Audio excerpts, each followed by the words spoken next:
guys, we just left George's house, checking out George's car with Steve. I figured the video requires a little explanation.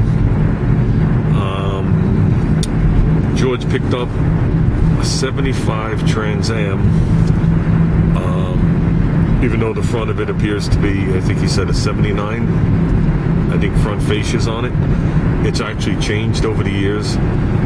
It's been a show car for a very long time, and over the period of ownership change, from the best I could figure it out, is when the front fascia kept changing. Okay, so we have pictures of it with the 77 front on it and stuff like that. But basically, if I understand the story correctly, it was two cars built by two friends, really good friends. One of them was called Half-Breed, one of them was called Quarter Flash. You could actually Google them. The guy who built Half-Breed just acquired his car recently, I think within the past year, and he's restoring it back to the way he had it. Unfortunately, this car here, Quarter Flash, the owner had passed away a very long time ago. And the car was sold, I don't know if the car was sold after he passed away or before he passed away, to the second person. And as I think George tells him part of the story, he had it, I think, 18 years, and then he died of a massive heart attack shoveling snow. So then the car was from a friend. It was sitting at the mother's house or whatever from a friend. The car was put up for sale, and George wound up buying the car. Like I said, the car's a lot of history here, at least. George's son is a body man, so they're looking to strip this car down and reshoot it, freshen it back up to the way George thinks it should look at this point. So like I said, it's been multiple owners, everybody's changed it, so you make it your own. That's what the hobby's about. And he was talking about like a black cherry color and different rims on it. It has a 406, I think he said in there. You saw the supercharger, a 671 B&M on there. It's tubbed in the back. Definitely a nice car, full cage. So you're going to see a lot more of that at cruise night this year. And that's about it. And now you can see the video. And make sure we got. There we go. It's a 30 over 400, so it's a 406. It's got the aluminum Brodax heads in it, Mylodon rockers, Lenati cam, Eagle pistons. Yeah. The motor's about 600 horsepower, and then it's got a 200-shot nitrous fogger system in it. It's got the purge. See the purge tubes? It blows the purge out. It's got a Freddie Brown Turbo 400 in it with a tranny brake, with a 3500 stall, reverse manual valve body, and a Chris Alston Fab 9 rear with 410s. Oh, that's not too bad. Yeah, and it's got drop spindles on it, all disc brake all the way around. Chassis all powder coated. What is this, the tranny cooler? Yeah, tranny cooler. Yeah. It's got a crank trigger on it too, on the front of the fly. Oh, does it? Yeah, it's got a crank trigger on it. What do you got for the distributor? It's a MSD. Yeah, and it's got a 6AL box inside the car. I can roll it out. Oh, you can roll it out? I roll it right out. It's a rubber bumper. Yes, I'm really not bad. I'm really not bad. Oh, Steve's cold. Come off from North Carolina. Yeah. All the way from North Carolina. He brought the cold with him. It's cool though, ain't it? Yeah. Here, hold this, Steve. You're asking Steve to hold it. It's a featherweight. Want me to hold it? You got it, Steve? I got it.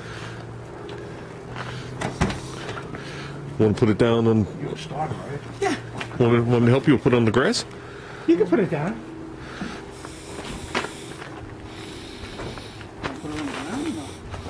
Yeah, why don't we lay it on the grass?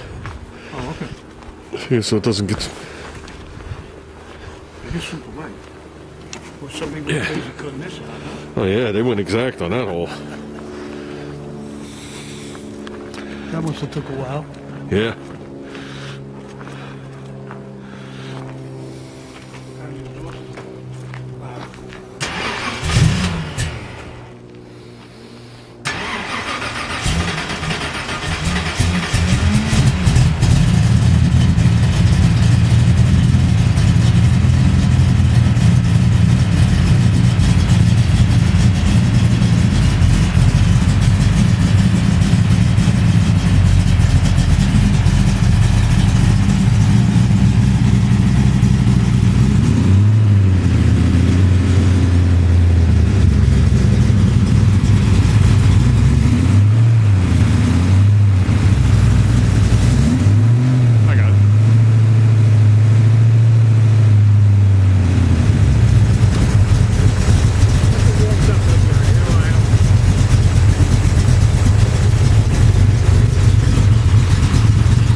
out of the thing. I got hooked on it. Oh, there is? Yeah, that's what happened.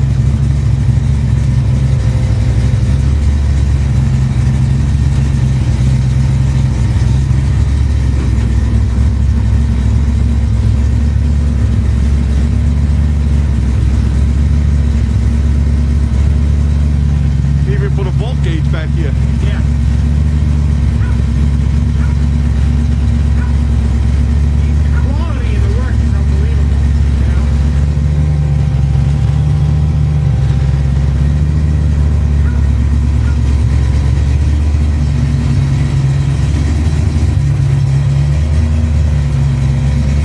Let me rub it up one time.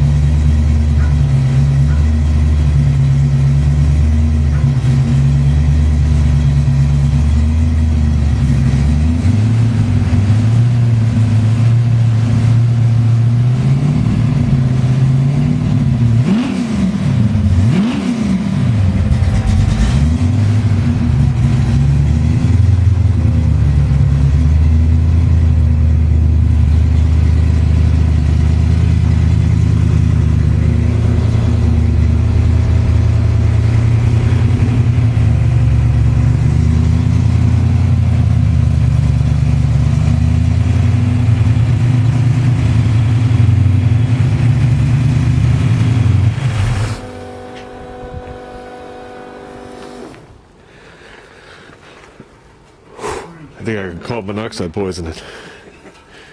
What are these charging posts or something? Yeah.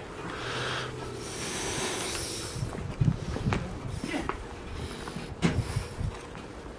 That sounds crisp. Yeah. It's got a fresh motor in it. He, when I got the car from the guy, he hadn't heard it run, so, you know, he was originally selling the car that it didn't run. So he got it running. What happened was the motor was built, freshened up, put back together, and put away. Cool. And then the guy died. And yeah, put it in the kit. He died in the car? Huh? What? He died in the car? No, he died Oh. shoveling snow. Because that all came together as one sentence there. Yeah, no, he died shoveling snow. And the car sat for 18 years in the garage. When the guy that I bought it from pulled the valve covers off to go through the motor, still had all the braking lube on, the rocker arms and everything. You know, they never even ran the motor. Everything was put together all fresh, painted and everything, and they never used it. It lasted, if you look at the registration, Back of the roll. It's a 2000. 2001. Oh, I saw the inspection. Yeah, yeah. I remember doing those Last time inspections. the car was driven. You know? And look at the paint. You know? Even the tires ain't even dry rotted. You know? And what year did they originally paint it? Supposedly the car was done in 1990. You know, when they made it a custom car. Then the second owner, narrowed the rear and redid the paint scheme. But I think he just painted it from the quarters back. Right. You know, I don't think he did So anything. it's not canary yellow. No, it's not a canary yellow. It's a little Want to know what it looks like? Wow. I painted something 1986 Corvette yellow, Yeah. which is much paler. And that's when I walked up to it, I was like, I think that's the color. Yeah. If not, it's very similar to it. Yeah, yeah. The back window's Lexan. It's like a little washed out canary yellow. Yeah, George is. Yeah, I think so too. Yeah. Yeah, I mean that's that's what the '86 color was. Yeah, yeah, yeah. We're actually going to do it in black cherry, black cherry metallic or black cherry pearl, the whole car. Looks like there's something in the door, like it's checked or something. Yeah, well that Gotta must be. Yeah, gotta they- be stripped, too. you know something? I was looking at this door. Yeah. It might be a fiberglass. It might be a fiberglass. No, it's tin and thing. Yeah, no, you know these doors when they're fiberglass. Yeah, it's metal. They're really flimsy on the hinges. Not only that, it's heavy. Yeah, yeah, it's metal. Yeah. Think. Well, yeah, it's probably the paint that. Just don't close it. Because it's got no door locks. You know, they smoothed over the door locks. There's some kind of glass ready. There's something here. The skin might be. That's what I'm saying. The skin might be. That's what I'm wondering. I think the skin is glass, Right, but that's what I said, the yeah. core is steel. Right. Yeah. Yeah, that's what it looks like. Well, it looks like it's pink. I don't know. Well, you know why? Because I hit Steve. something over here. And it, Listen, you listening? Yeah, definitely. This is tin. Right here is This is tin. It's a fiberglass door. somebody Yeah. mudded Or it there. cover. Yeah, I think it's a fiberglass door skid. Yeah. A lot of good stuff here, man. I'm telling you, the car's got a foot. Look at the wiring on the Well fire. worth the money, that's for sure. You got your light on? And it's a 75, right? It's a 75 with a 79 nose. But the only thing It's is, got not much of a light. he molded these vents in and molded those in. So there's a little bit of body work showing through on this. Right. You know? Yeah, I mean, look at all this. It's all done like incredible. You know? Yeah, you just need the fillers here. You know the Yeah. tin. Yeah, I'll back it It's- up. It's amazing how you could date a car by some of the things you're looking at. Yeah. Like this type of tubing. The limiters that they'll go through the control arms. You can't see them now, but you see them in the garage.